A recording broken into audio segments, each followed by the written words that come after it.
Over the years, our kids have had a lot of illnesses. 6 kids means a lot of childhood sniffles and coughs. And when our kids weren't feeling well, it affected our entire home. Luckily, some clever guys in Brisbane have come up with the perfect solution: Rehydrate. Rehydrate are delicious drinks that rehydrate up to 3 times faster than water alone, packed with essential electrolytes. Rehydrate is one of the few rehydration products that is safe for all ages. Stock up at Coles and be prepared whenever illness strikes. This is the Happy Families podcast with Dr. Justin Coulson. We are Luke and Susie, and this is the podcast for time-poor parents who just want answers now. We're so thankful to everybody who's written some questions through to the show. Dr. Justin Coulson is going to be joining us shortly to answer 3 people's question in one go. Yeah. We think they're themed enough to be able to get that all hit out in one session. Yeah, that's the goal. In song. I'm going to do it in song. That's right. Really? Yeah. That's amazing. Can I be a backup dancer? It's all about boundaries. It's all about getting our kids, teenagers in particular, to do as they're darn well told, Susie. Dr. Justin Coulson is joining us in the studio as we answer questions that have come through from Sandra, from Nameen and from Amy, who asked about boundaries. All right, so let's look at all these individual questions. Okay, Sandra said enforcing boundaries for 18-year-olds is something she'd like to discuss. Nameen says, what strategies can you adopt to get an 11-year-old to put down the iPad without saying, because I said so? And Amy's after anything helpful for teenagers. She's after what boundaries worked and what didn't. Yep. So, Dr. Justin Coulson, all this together because it's about boundaries. It's about getting our teenagers to understand the right thing to do, to be responsive to it without us having to lose our mind and our hair at the same time. Okay, so I'm going to ask you to do something. And if you're driving, this is going to be hard, but draw a house for me, okay? Grab a pen, grab a paper. Yeah. There we go. Susie's getting hers out right now. Luke, you're being creative on the computer. That's extraordinary. Yep. So I do this all the time when people are saying, look, we're having discipline problems, we're having limit-setting problems, we're having boundary problems. The first thing I say is, could you please draw a picture of a house?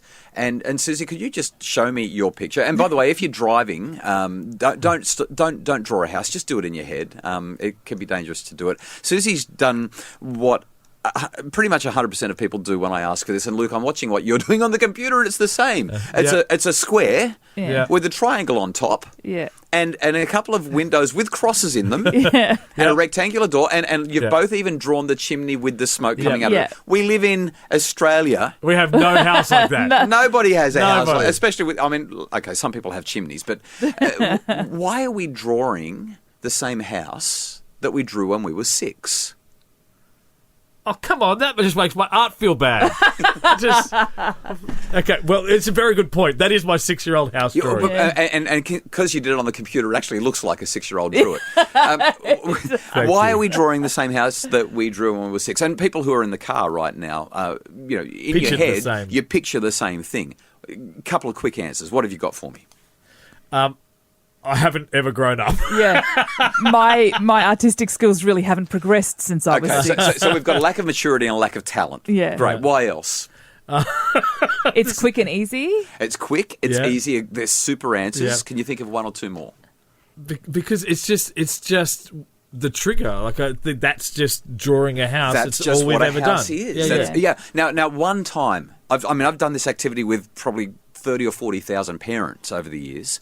One time, somebody drew a gorgeous home in the same amount of time that I gave you. Yeah. And I said, my goodness, how did you do that? And he smiled and said, I'm an architect. Yeah. Because he's actually developed the skill and he sees things differently. Now, we discipline our kids the same way that we draw houses, whether they're teenagers or toddlers.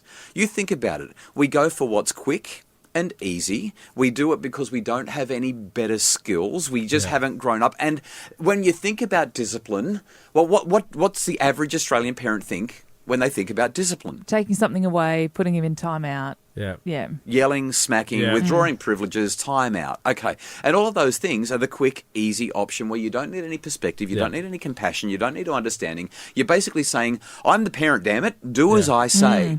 And would it be fair to say that there are times both in house drawing and in disciplining our children and getting them to do as say, where the quick option is the best option? If they're about to get hit by a car, to yell at them to stop walking out on the street might be the quick option but the appropriate one. If you're playing, Sure. The drawing game, what's that?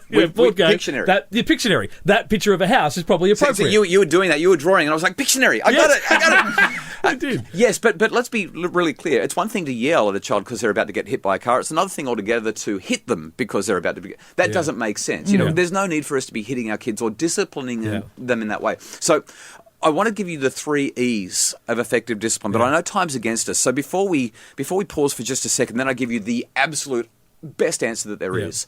We just need to highlight what discipline is. See, most parents look at discipline as punishment. Yeah. I've got to hurt my child because they've done something I don't like, and that will teach them a lesson. Doesn't work.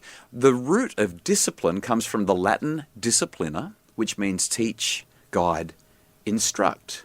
So when you look at all those discipline strategies, the time out, the smacking, the yelling, the withdrawing of privileges, all that sort of stuff, what does that teach, guide, and instruct our children in? It teaches them to be a bully. We can do better than that. Teaching, guiding, and instructing, that's what the 3 E's of effective discipline are about. And it's the only discipline strategy I teach now because it's the best there is. You have promised us 3 E's. The 3 E's of effective discipline, so that you don't have to lose your cool. And they're called explain, explore, and empower. Yeah. Let me say it again slowly. Explain, explore, empower. And it works like this. Imagine that the air conditioner was on and your kids keep on running in and out of the house and leaving the door open. Yeah. Now, the typical parent thing to do is say, would you close the door? Yeah. Now, you just said it, Susie, without even being prompted. It's just, would you just shut the door? And that's kind of it. And they'll say, but why? And you're like, because I said so. Or because the air conditioning's on. But that doesn't really explain things clearly, especially for a child, but sometimes even for an adult. Imagine if you did this. Hey, kids, come here for a sec.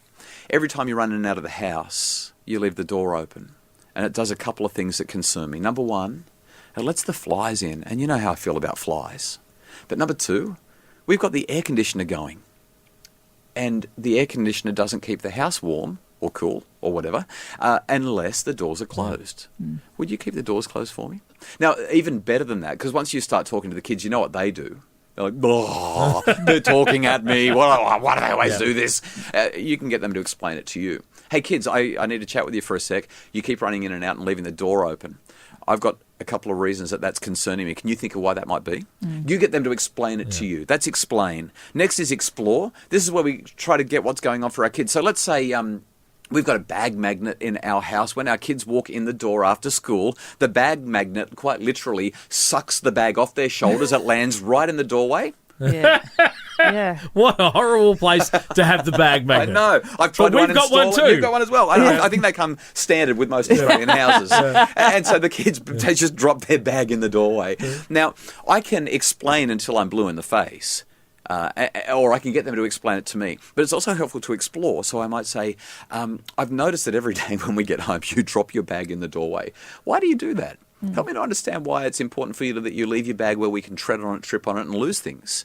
And we get to have a conversation where they're like, oh, because when I get home, I'm busting to go to the toilet, or I need food, or I'm distracted with this. And we get to explore what's going on. And at that point, we move to empower, which is where we say, all right, so you understand what's important to me, because I've explained that clearly, or you've explained it to me anyway. I understand. I've explored what's going on for you. So let me empower you. If you were making the rules, what would you do to make this right so that everyone was happy? And so we give it to our kids. Now, this works with teenagers. It works with boys with Fortnite. It works with girls with social media. It works with curfews. It works with parties. It works with homework. We explain, we explore, we empower. If it doesn't work, then every now and again we have to say, look, as the parent, I've given you plenty of opportunities. It's not working. I'm going to have to take control. And kids respond better to us being controlling when we've gone through this process than if we just step in and say, I've had enough. Yeah. I think sometimes though there's sort of a little bit of therapy in being arbitrary and just screaming for unexplained reasons. I think sometimes it makes us feel good. On the bag magnet series, I feel like recently we've given up on fighting the bag magnet. We've just put the bag box right near the door. Yeah, that's right. Remove the bag box. So if we just kick it over a little bit, it'll just naturally fall into the bag. And it's taken years for my kids to put their bags away. But some parents will say, I shouldn't have to talk to them about this every day. I shouldn't have to explain Explore and Power every day.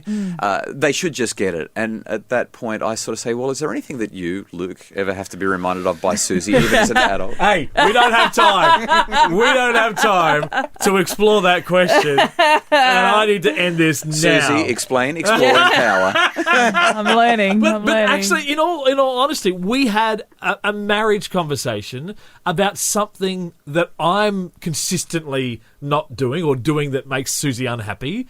And we did this explain, explore, and empower. And part of it said, I need to be reminded of that "it's not fair" line that she just said, and that was the explain. That was she was telling me how she felt that it's not fair that I didn't do this, and that mattered to me, and that's my little trigger and my little reminder now to empower me to make better decisions down the track. I am a child. But you're a changed child. Either that, or maybe we just need to accept that our children are humans and treat them as such. They are. Dr. Justin Coulson from justincoulson.com.au. Thanks a lot. Great to be with you. If you enjoy the podcast, please take a moment to rate it on iTunes. When you do that, it increases the visibility of the podcast and helps more people to find it. And if you're not a subscriber, jump onto Apple Podcasts and subscribe so that you can hear every episode as soon as it is uploaded. For more information on all of Dr. Justin Coulson's books, programs and podcasts, go to happyfamilies.com.au, or if you'd like to have Dr. Justin Coulson speak at your school or event, go to justincoulson.com.